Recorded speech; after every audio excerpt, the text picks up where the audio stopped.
التصوير.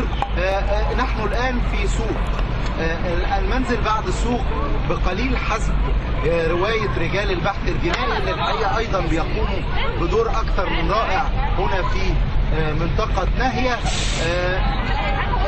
الأهالي الحقيقة بتشاور بعلامات النصر وبتؤكد على تعاون الأهالي وأهالي ناهية مع قوات الشرطة. ده زحام، لكن لو نصل حتى هذه اللحظة إلى منزل المتهم.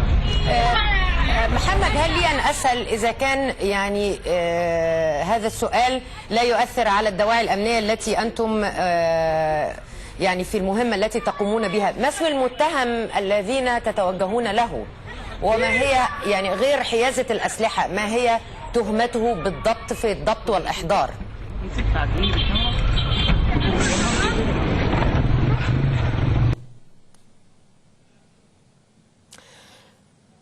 من الواضح أن العملية قد بدأت وقد فقدنا الاتصال بزميلنا محمد علوي منفذ التلفزيون المصري إلى هناك، وبالتأكيد سوف نكون على متابعة مستمرة مرة أخرى مع زميلنا محمد علوي. أعتقد أن الصورة وصلت الآن،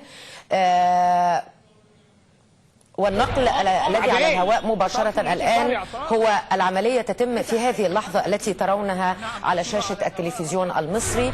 محمد، هل تسمعني مرة أخرى؟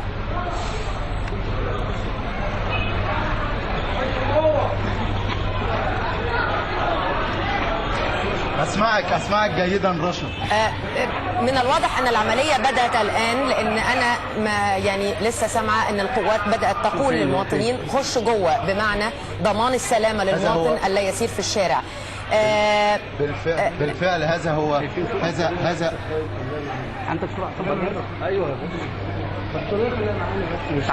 هو هذه هي بداية العملية، ورجال البحث الجنائي بيقوموا بالتنبيه على الأهالي بعدم النزول إلى الأرض، ورجال البحث الجنائي يعني بتطلب من المواطنين والسكان عدم النزول إلى الأرض، يعني ذلك لسلامة الأهالي. كنت أسألك قبل أن ينقطع الاتصال محمد، يعني ما اسم المتهم وما هي التهمة الموجهة إليه في الضبط؟ هل هو هذا المتهم؟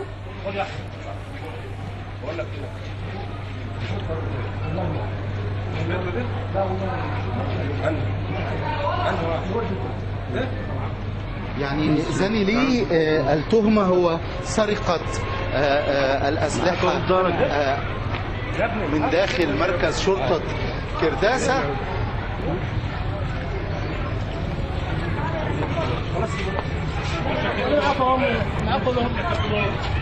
نتمنى أن نصل إلى الأسلحة المستولى عليها من مركز شرطة كرداسة. نحن الآن داخل المنزل.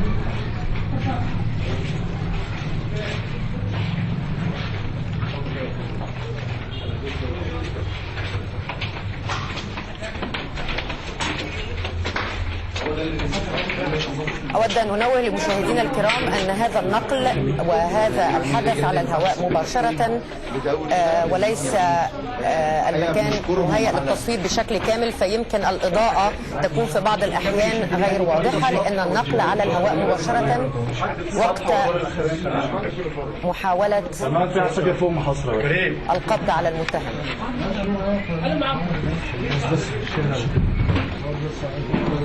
يعني نحن الآن داخل الشقة، ونتمنى الوصول إلى الأسلحة المستولى عليها من القسم. عمليات التفتيش بتأتي في هذه اللحظة داخل شقة المتهم. طب هل وصلتم إلى المتهم أم ما زال غير متواجد في المنطقة؟ فين الواد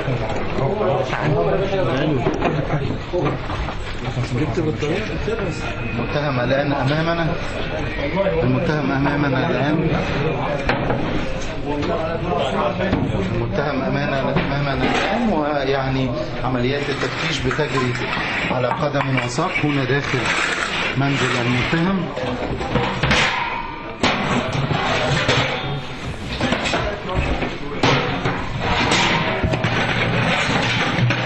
المؤكد على نقل الصورة حية ومباشرة من منطقة ناحية، ومأمورية خاصة بالمتهم بيقوم أو قام بالفعل بسرقة أسلحة نارية من داخل مركز شرطة كرداسة. أبطال الأمن المركزي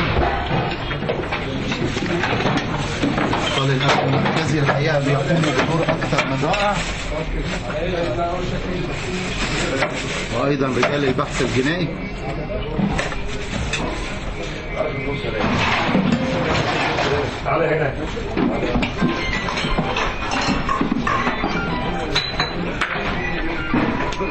بقول لك ايه يا دم، بقول لك ايه،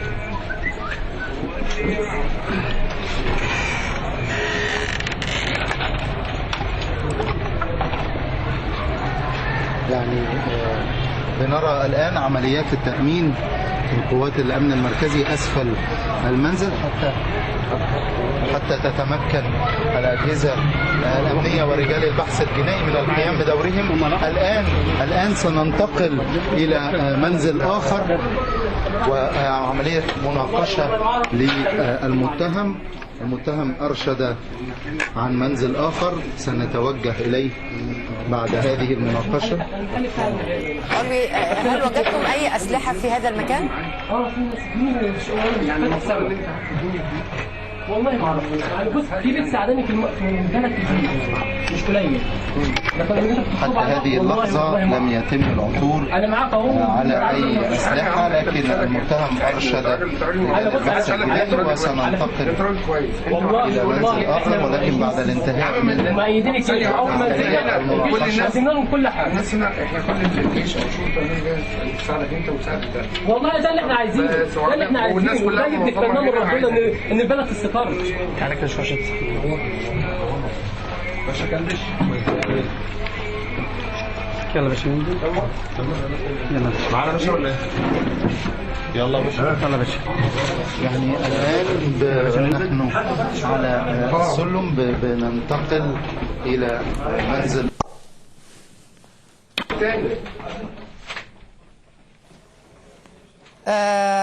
أعتقد أن وصلنا للحظة أن زميلنا محمد علوي سوف ينتقل الآن إلى منزل آخر كما قال مفادنا محمد علوي، إلى منزل آخر حيث أرشدهم على مكان الأسلحة، ولم تتواجد الأسلحة في المنزل الذي رأيناه الآن على الهواء مباشرة. حركة السير في الشارع من الواضح أنها أصبحت قليلة جدا نظرا للتنبيهات التي وجهت إلى المواطنين لكي يحافظوا على أمنهم وسلامتهم، ومع ذلك نرى الآن على الصورة أن المواطنين متواجدين في الشارع.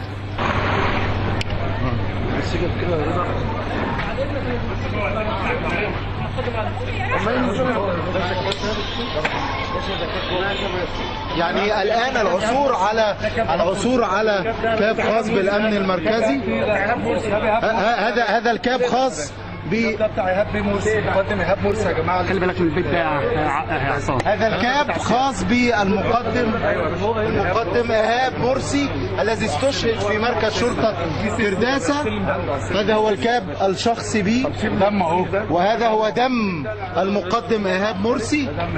هذا هو اثار لدماء المقدم ايهاب مرسي، ورجال البحث الجنائي بتأمر بإعادة ايضا البحث داخل المنزل. يعني نحن الآن سنذهب من جديد إلى داخل المنزل للتفتيش من جديد. تم العثور على الكاب الخاص بالمقدم ايهاب مرسي.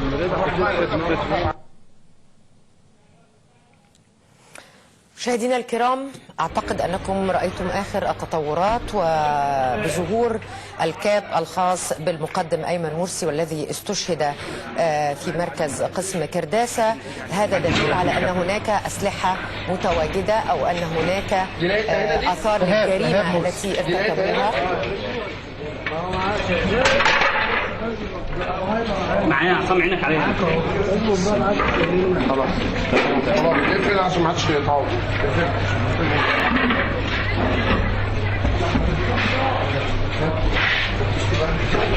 بص بننقل الصورة حية ومباشرة من منطقة ناهية والعودة من جديد البحث داخل المنزل بعد العثور على الكاب الخاص بالمقدم إيهاب مرسي الذي استشهد بمركز شرطة كرداسة. خش حد بس الاول واحده واحده كده وبالراحه. يعني الاوضه دي بتاعت ايه؟ ده يا باشا محل. ده الاوضه دي ايه؟ محل يا باشا. محل يا باشا. محل مقفول بره. يعني هنا بنؤكد على حرص رجال البحث الجنائي على عدم يعني التفتيش بشكل عنيف، وسمعنا التأكيد على عدم يعني أي عدم أي أذى للأهالي.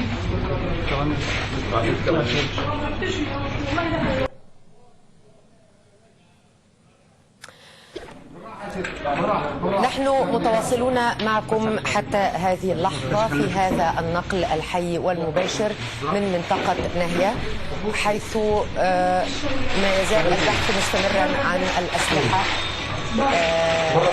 ورشه يعني ولا شغال؟ فين الورشه؟ التي تم سرقتها من شرطة كرداسة. حتى الآن وجد الكاب الخاص بالعقيد إيهاب مرسي. وانت انا مرات خالد. انا مرات خالد وحضرتك من شوكة هنا قلت لك انا مرات خالد.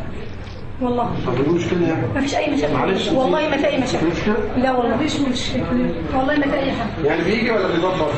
لا بيجي ومش حضرتك كنت بتسأل على ايه؟ في ايه؟ على تردد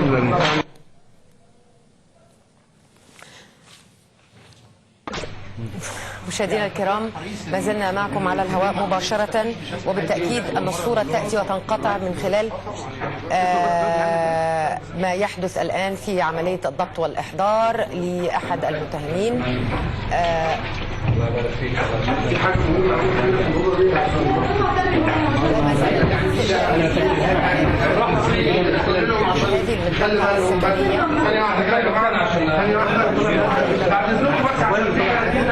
السكنية. مصرين وبيحافظوا على الناس بشكل كبير.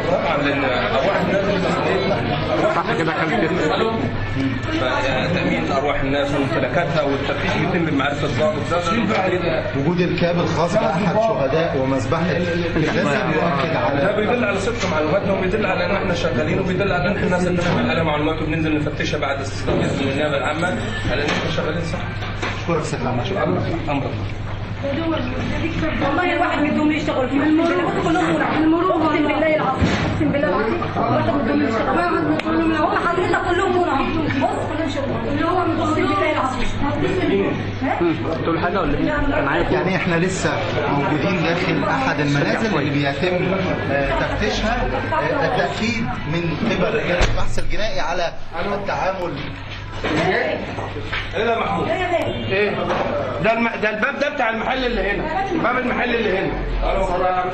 ايه؟ لا لا لا لا المحل هنا بيدخلك على الباب عادي.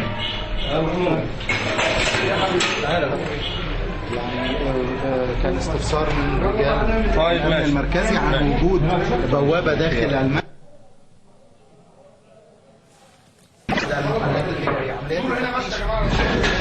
مستمرة داخل المنزل.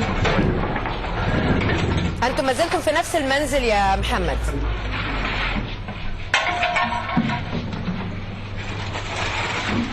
نتمنى يعني الوصول. نعم احنا كنا هنطلع من المنزل وبعدين تم الوصول على كاب احد شهداء مذبحة كرداسة وعدنا من جديد الى التفتيش بنفس المنزل للتأكد من عدم وجود اي اسلحة مستولى عليها من شرطة كرداسة. هو الموتوسيكلات دي بتاعت زلنا في داخل المنزل الاول الذي دخلنا اليه. خلينا من ده بتاع مين وده بتاع مين؟ بتاع خالد وبتاع فاروق. خالد وفاروق حضرتك. بس هو انت ساكنه في البيت ده؟ اه. فين شقتك؟ الشاب الموضوع احنا دي بيروحوا عليهم الشغل والله اقسم بالله كبد. امال هم فين؟ مش في الشغل ده ولا ايه؟ يعني احنا لسه موجودين داخل المنزل و يعني رجال البحث الجنائي بيسالوا عن تواجد هذه الدراجات البخاريه. ده دلنا بالرحله ده. مش المفروض ان يكون في دراجات بخاريه موجوده داخل المنازل؟ اعتقد ان رجال البحث هيكشفوا هل هي فعلا مسروقه ولا هل هذه الدراجات البخاريه التي تتحدث الآن ما علاقتها بالمتهم يعني.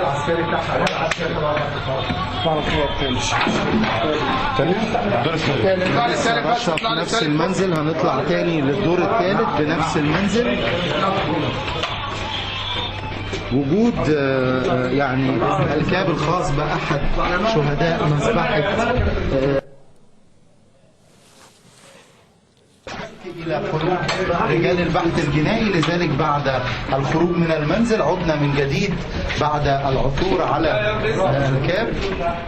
أروي لو تسمعني، يعني هناك سؤال يطرح نفسه الآن، يعني لماذا احتفظ بهذا الكاب؟ يعني هذا الكاب دليل إدانة، لماذا احتفظ به؟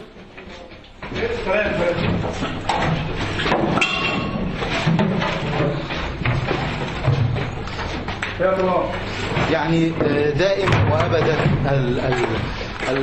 المجرمين المعتدين في الاجرام يقوموا بالاحتفاظ بمثل هذه الاشياء للتاكيد على البطوله والافتخار بين المجرمين بان هذا الكاب هو خاص بمقدم شرطه وبيفتخر بقتل المقدم، ولذلك بيحتفظ بهذا الكاب. نعم. محمد علوي، أنا أستأذنك بأننا سوف نتوقف معك للحظات قليلة حتى نبدأ نشرة الثانية، وسوف نتواصل معك من خلال نشرة الثانية.